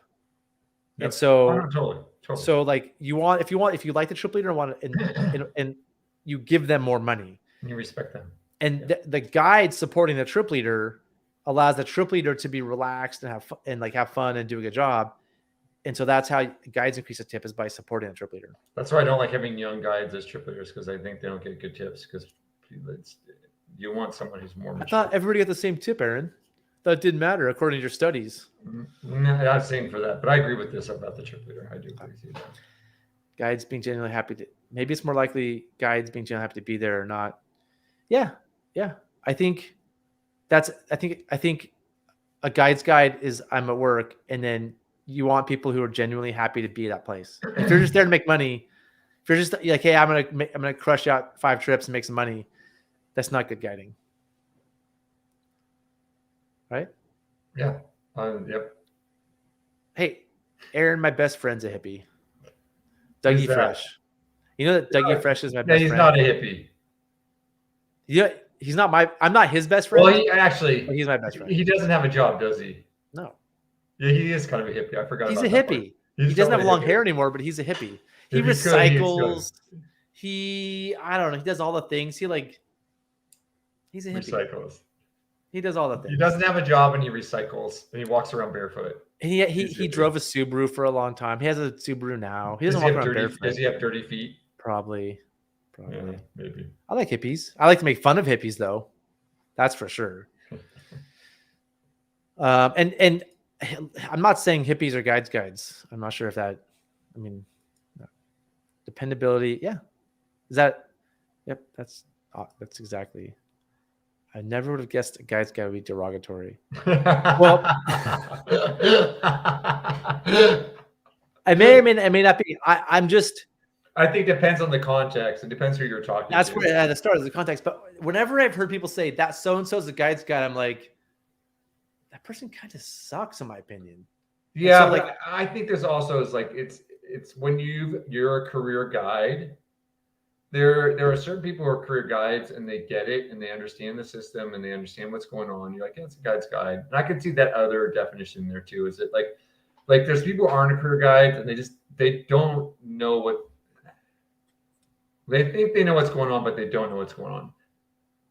The guide's guide knows what's going on. Now, the guide's guide may or may not behave the way you want, but they understand what's happening. They know what's going on. They're totally aware of the situation around them. Not always. I think you and I still don't agree on what I think you have a person in your mind who's a guide's guide, and I have a few in my mind of who's a guide's guide, and I think we have one in common. Tell me in the private chat. Because I'm curious now. Okay. I'll move on to the next comment. Just want to look at the bummed out like the bosses. Yeah. No, I mean, I berate them constantly. Like that Mediocre crew gets nonstop phone calls, emails. I satellite text them from home and berate them. Oh, I wasn't even thinking of that person. Yeah, we talked about I gotta think about the context now. This person wasn't even on my mind. Yeah, that's the person you brought up with me about it a long time ago. Well, that's what initiated the conversation. Say your comment again. What was that last comment? What was your last comment? That was the person who brought this up. That's what provoked this conversation initially between us. Was that person being mentioned. My crew's bummed out because I berate them all the time. I am. I'm really mean to them. This is. I'm just giving advice. I don't follow it. Thanks, Sean. Hey, have you done Laura McLeod, Aaron? No, I'd love to do it though. It's one of the most beautiful, awesome runs I've ever done. Well, you're talking the below. You've done the one below the reservoir. The overnight section. Well, there's only like isn't there like a square foot of land you're allowed to camp on down there too? There's like a corner. There's like where a corner of a plot crosses the river, and you can camp on like one side of the river where that corner of the plot crosses the river. And it's hard to do. I've only done this overnight, and the people on the river are just like a private fishing lodge. They don't want you there. They get pissed off when you go by. But it is amazing whitewater, amazing scenery. It's hard though too. It's like class 4 but funky. Yeah, that was on the list. You can only be what Zach wants with maturity. I don't know. Probably. Yeah, immature. Well, if you're immature, definitely not doing it.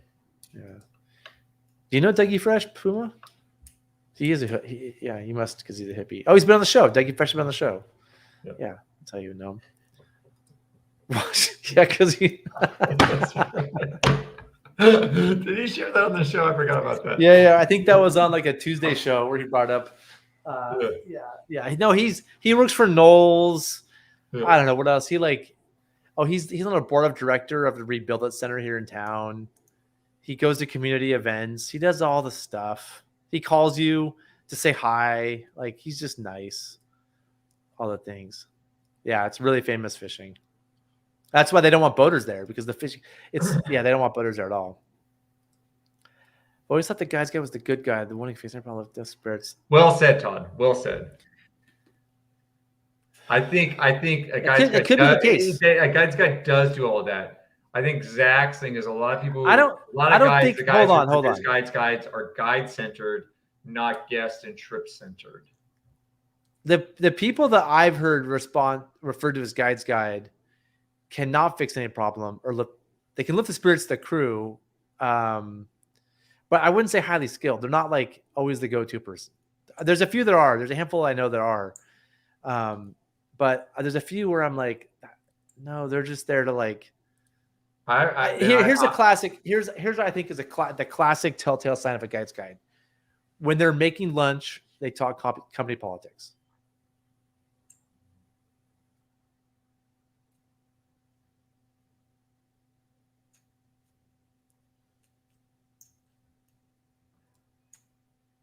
I don't think so. That's not how I define a guide's guide. That's not how to define it. That's a sign and symptom of somebody being a guide's guide. Like the people I'm thinking of, they just sit around like blah blah blah blah blah. What about this? What about that? They have nothing. Like they're not adding value in terms of conversation other than let's just talk smack about company politics.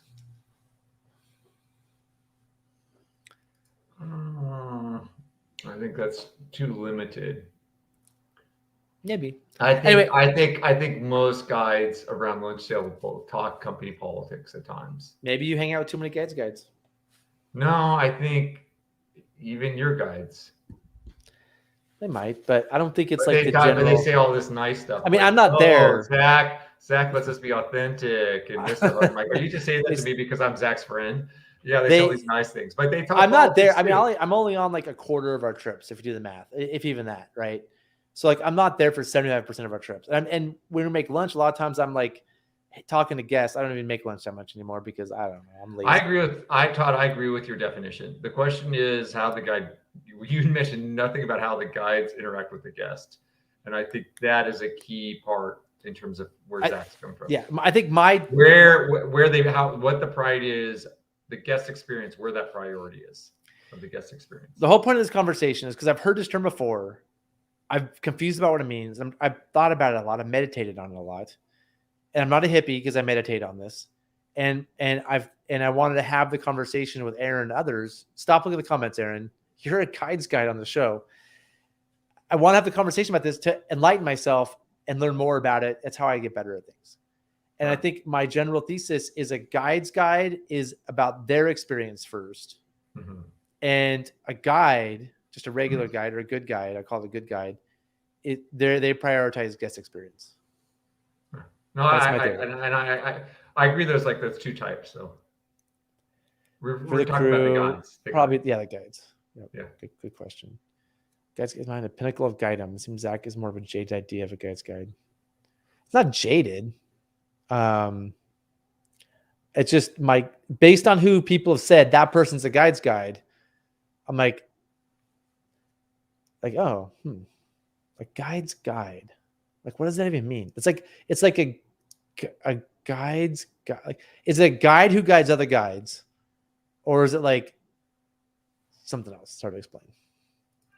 Anyway, I was a guide with a customer the first time I guided for 15 years. How'd it go, Chad Boder? I'm curious. Did you have guides? Yeah. Which kind of guides did you have? Is a guide the same as a bro on Zach's card system? Is my card system, is it the playing card system? No, I don't know what he's talking about. You had that Venn diagram thing. You've had so many different things. Let's not get eight on this. Aaron, hold on. I think Sawyer, you're killing me. Now he's picked up his cards. Now we're going down this rabbit hole of no, Sawyer, actually, Aaron, Sawyer is very astute. No, but he's right. Sawyer, you are right about, the bro. Remember this? Yeah. Mm-hmm. Yeah. I mean, hold on. Hold on, Aaron, just so I know. Do guides have a beater PFD? Most likely. Yeah. Yes.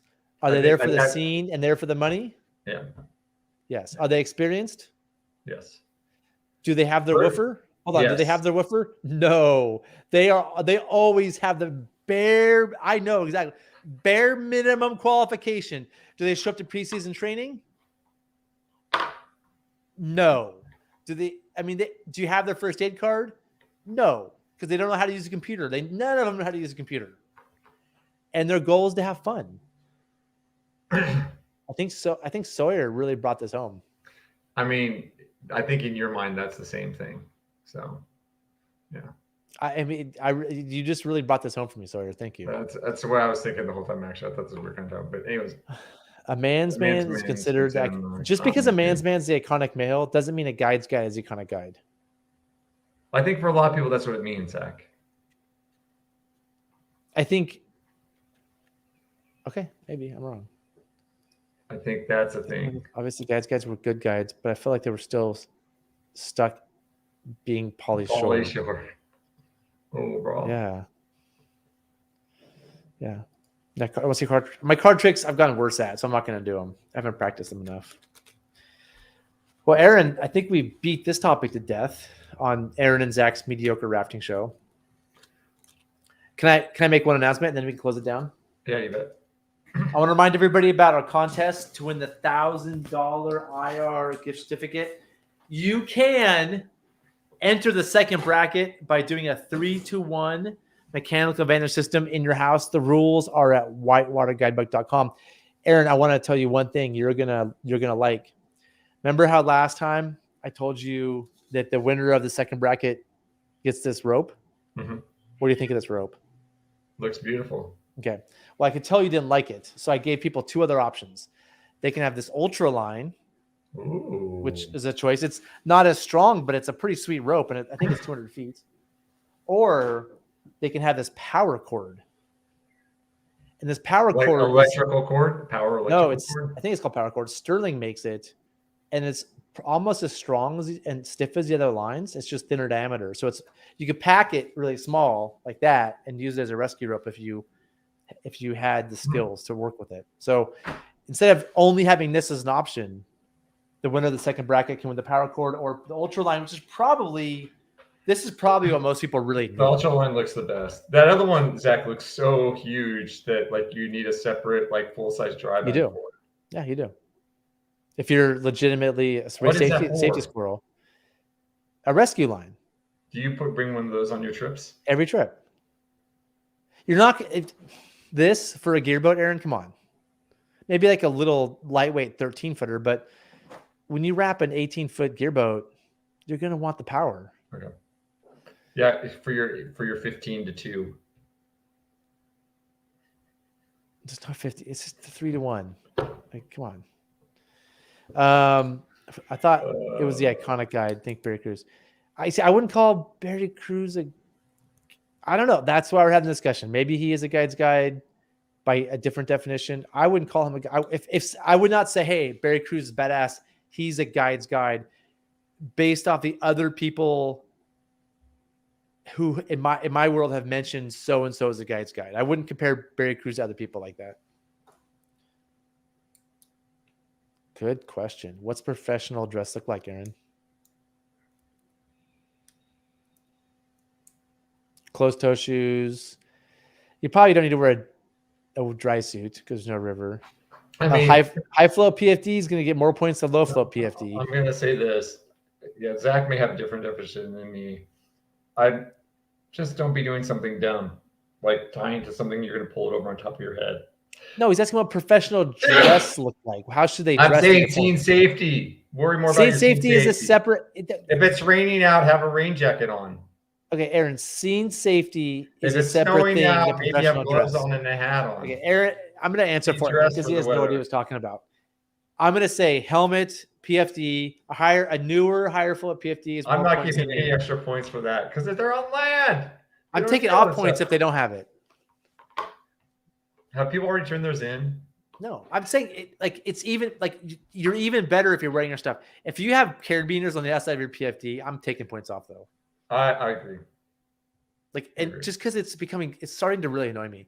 Having a whistle, I'm looking for all the things, right? If it's just, I'm gonna actually color if you're visible. I'm gonna give points for visibility. If you have all the stuff but you're wearing black, you're gonna get minus points. How else do we reward this proper behavior, Aaron? Proper behavior is like setting up the Z-drag the right way and not stepping on ropes and that and dress. It's an opportunity to win-win. Okay. So it's Heidi won by like 8 points last time. So you can a couple points here and there isn't going to matter. It's about like the whole picture. Yep. Hey Sean, thanks for the video too. Yeah. The bottom is completion of throwback assessment. All right, I'll edit that. Let me go in. While we're here, we'll share the page. Smooth. So don't forget your safety scarf because Zach will give you extra points for that. Completion. Sorry, I'll change that. So like here's artistic quality is 10 points. Professional dress is 10 points. Faster than 5 minutes, 10 points. High quality gear is 10 points. Yeah, professional dress means like wearing a suit and tie. Professional, you know what I'm talking about, Aaron. Come on. Don't be a dummy. You have to professional for teaching how to tie ropes. Okay. I think we got lots of great comments here. Okay, hold on. Let me go back to this. Tuxedo. If you wear a tuxedo, it will just be hilarious. I will give you 11 points out of 10.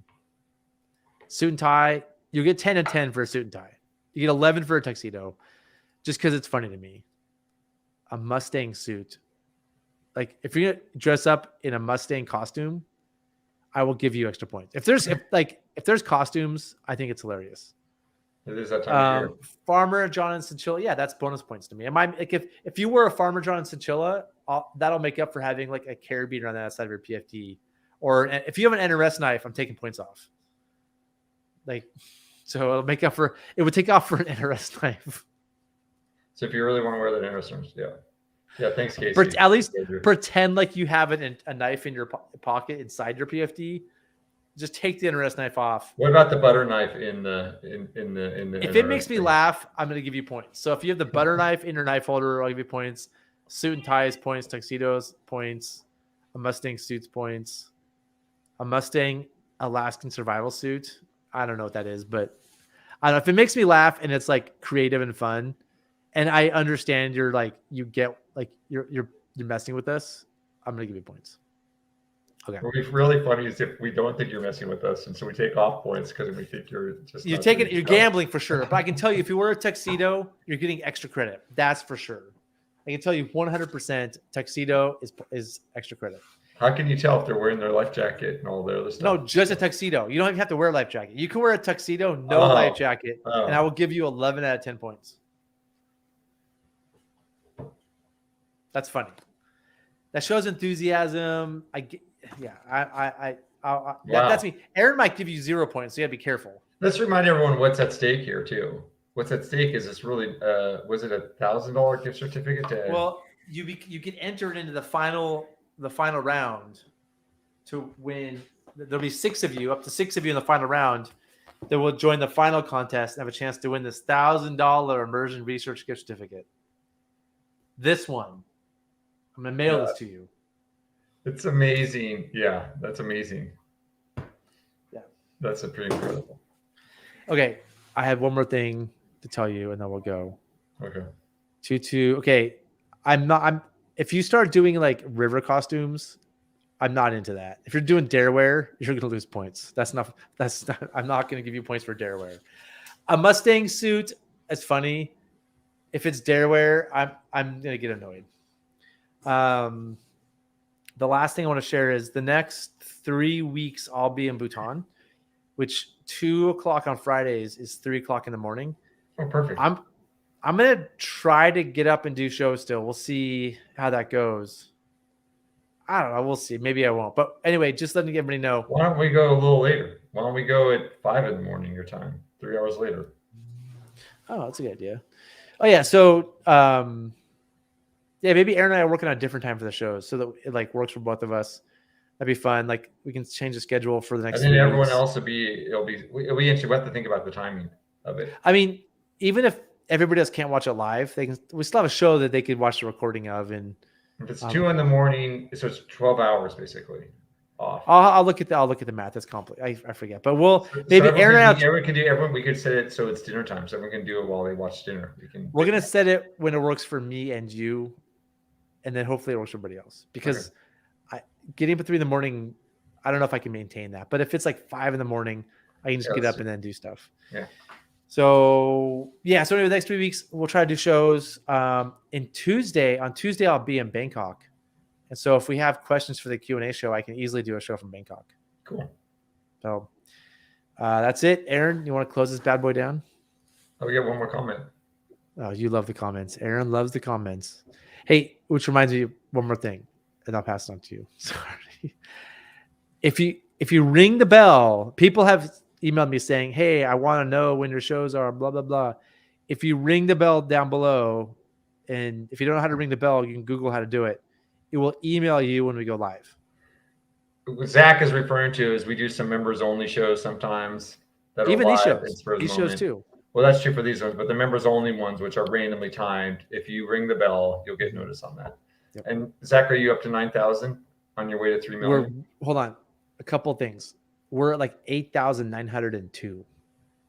So we're really close to 9,000. And we have 96 members. Whoa. We're approaching 100 here real quick. We actually we've gained some and lost some. Some people have been like, these guys are morons and left. So we'd have 100 if we weren't idiots.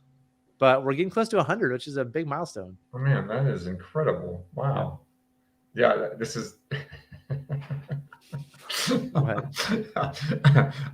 wife would love to know that over 100 people are like members to watch. It's all Gear Garage, so I can't really take credit. This is for you, Zach. But the membership thing is mainly for the live show. Or is it? Okay. I think it's. I'm guessing it's 80% people that watch the live show because there's a direct correlation with people watching the live show and I like didn't even we remember. get members when the show happens, like right before and right after the show happens. By the way, check this one out. That's pretty cool. Oh, we gotta have Bruce on the show sometime. That'd be We sweet. really need. We need to have Bruce. Bruce is amazing. Bruce, you gotta come on the show at some point. Like That'd be that sweet. guy, Zach. He nerds out more than anyone I've ever met on I know. stuff. Like He's the you one think that we're- designed like the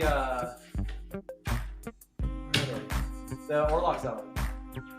Yeah. Those Orlocks, the cool Orlocks. Yep. Hold on, let me go way back here. I might knock some stuff over. Oh, don't break it up. He designed the Sawyer calls him the Canyon, but I call him the Black Mamba. This is what I used on my Canyon trip. Yep. And I had to say, like, it basically, I don't even like A-locks anymore. This is what everybody should be using. No, I remember they brought him out on the Selway when they came on the Selway. Nancy and Bruce brought those, and we're running those on their cataracts. Were they in that trip you did this summer? No, this was years ago. Okay. This is But- yeah. I am sold. This is what everybody should be using. I mean, Sawyer should stop making the A's and just only sell this because it's superior. Whoa. But- Yeah. Second. A lot of innovation come from those two. Yeah. So, anyways, well, yeah, you guys, thanks everyone for tuning in. And what else do I need to say, Zach? Come on, like, subscribe. Oh, we already talked about that, didn't we? Yeah, like, subscribe, help Zach's ego. You know, Yep. So yes. And you guys know, thank you for tuning in. Appreciate all your comments, and hopefully we will be back next week at some random time. I'm gonna give you a 3 out of 10 for that closing. Thank you.